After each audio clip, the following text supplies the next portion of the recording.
په نننۍ نړۍ کې د هیوادونو ترمنځ مثبتې اړیکې او راکړه ورکړه د پرمختګ لپاره مهم ګڼل کیږي او نظامونه اړ دي چې د خپلو ولسونو د هوساینې، پایښت، پرمختګ او ځان بسیاینې په موخه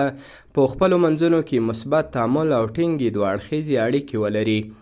د افغانستان اسلامي امارت بیا ځلې واک ته تر رسیدو وروسته په همدې موخه له نړۍ په ځانګړې توګه ګاونډیو او د سیمې هیوادونو سره د ښه تعامل په موخه پراخې هلې ځلې کړي دي. د همدې هلو ځلو او اقتصاد محوره بهرني سیاست پر مټ تازه د روسیې حکومت د اسلامي امارت د رسمیت پیژندنې اعلان وکړ. که څه هم د روسیې له لوري د اسلامي امارت په رسمیت پیژندلو اعلان په کور دننه او بهر کې له بېلابېلو غبرګونونو سره مخ شو، خو د افغانستان د اطلاعاتو او کلتور وزیر ملا خیرالله خیرخوا دا یو ښه او پر ځای اقدام بولي. ښاغلي خیرخوا له باختر اطلاعاتي اژانس سره په خبرو کې همدارنګه وویل چې دا اقدام په سیمه کې له بېلابېلو اړخونو اغېزمن تمامېدای شي. د اطلاعاتو او کلتور وزیر هیله مند دی چې د روسیې په دغه اقدام سره به پانګوال په افغانستان کې په ډاډه زړه پانګونه وکړي او هیواد ته به له اقتصادي اړخه هم ډېره ګټه ولري. دا یو واقعیت و چې افغانستان اسلامي امارت په ټوله افغانستان په ټوله مځکه باندې پر تسلط درلود، مرکزي حکومت و او شرایط ټوله برابر و. نو د دپاره چې هغه صرف هغه بعضې اړخونه چې په خارج کې اړه لري د اقتصاد پورې تړلي وو، رسمیت پیژندنې ته ضرورت درلود. مثلا لکه اوس خارجي پانګوال چې دي او خارجي چې کوم خلک دلته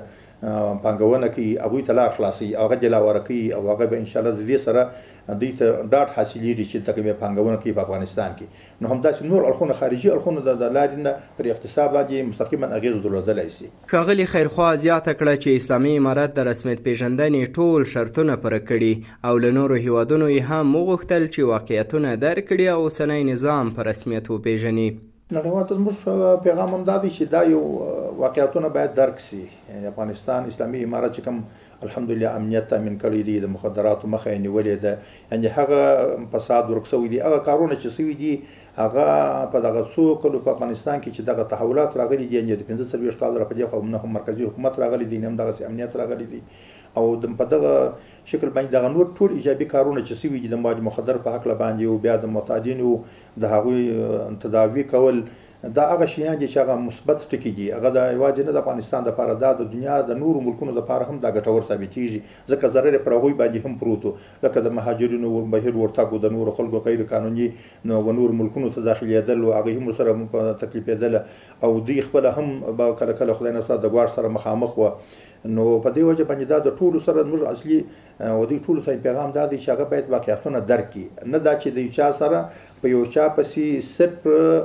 د هغوی تقلید وکړي او په هغوی باندې پسې نه واقعیت میدانه باید دوی خپل قضاوت وکړي. هغه هم هغه چې شرایط ټول شي، هغه شرایط چې د رسمیت پیژندنې هغه د افغانستان اسلامي امارت موجود کړي دي او موجود دي، بلکې تر هغه تحسن پکې راغلی دی. نو په دې وجه زموږ دغه دا دی لکه څنګه چې بیا هم د ډېرو ملکونو سره تعامل روان دی، تقریبا نږدې و رسمیت ته دی، خو ښه به دا وي تر دغه چې د دې دغه نه ورووځو همدغسې ګام واخیستلی شي لکه روسیې چې واخیستی تر څو پورې دغه خپل کارونه او آینده دپاره اړیکې دغه یو ښه یو هغه اصلي صریح چوکاټ ته وبلیږي. په ورته وخت کې د سیاسي چارو یو شمېر شنونکي او عام هیوادوال هم دا د هیواد لپاره ښه زیری بولي او هیله مند دي چې دا به د نورو هیوادونو لپاره هم د ورته اقدام پیلامه وي. د روسیې غوندې ګام په نړۍ کې نور هیوادونه هم پورته کړي او چین دوم هیواد دی چې د روسیې دغه اقدام یې وستایه. نو د دې ترڅنګ باید چین هم یو داسې ورته اقدام وکړي او د افغانستان اوسنی حکومت په رسمیت وپېژني. دا چې موږ ډېرې اقتصادي اړیکې د چین سره لرو، نو چین څخه هم غواړو چې د افغانستان اوسنی حکومت په رسمیت وپېژني او ترڅنګ یې خپلې بشري، اقتصادي او سیاسي مرستې د افغانستان د اوسني نظام سره زیاتې. د سیاسي اړخه به د افغانستان د اسلامي امارت مشروعیت زیات شي. روسیه یو د 5 قدرت لرونکو هیوادونو څخه ده چې د امنیت په شورا کې د ویټو حق لري. د روسیې په دې اقدام سره به د شرقي بلاک نور هیوادونه هم وهڅېږي چې د افغانستان اسلامي امارت په رسمیت وپېژني او یا خپل تعاملات ورسره زیات کړي. چې موږ تاسو په جریان کې یاستو، د افغانستان اسلامي امارت د روسیې هیواد لخوا په رسمیت پېژندل شوی دی او موږ ټول خوشبینه یو دغه چارې ته د روسیې هیواد او دغه کار باید 3 کاله مخکې شوی وی، ځکه چې موږ حکومت د دې جوګه شوی و او د دې معیارونه وخت کلونه مخکې پوره کړي دا چې اوس په رسمیت وپېژنو هم ترې ډېره مننه کوو او په دې هیله چې نور هېوادونه هم دغسې اقدام ترسره کړي او په کار همدا ده ځکه دا ټول افغانانو حق دی زمونږ د وګړو حق دی چې دغه چاره باید ترسره کړي نور هېوادونه هم ځکه افغانستان کې سرتاسري امنیت راغلی دی او په کار ده چې په رسمیت وپېژندل شي او دلته یو ډیپلوماټیک اړیکې زموږ ټولو هېوادونو سره ډېر لازمي د افغانستان اسلامي امارت د روسیې هېواد له لوري په رسمیت باندې وپېژندل شو. دا د خوشحالۍ ځای دی چې د دواړو هېوادونو ترمنځ به اقتصادي سیاسي او نور اړیکې پراختیا ومومي. هېواد له لوري د افغانستان په رسمیت پېژندل موږ هرکلی کوو.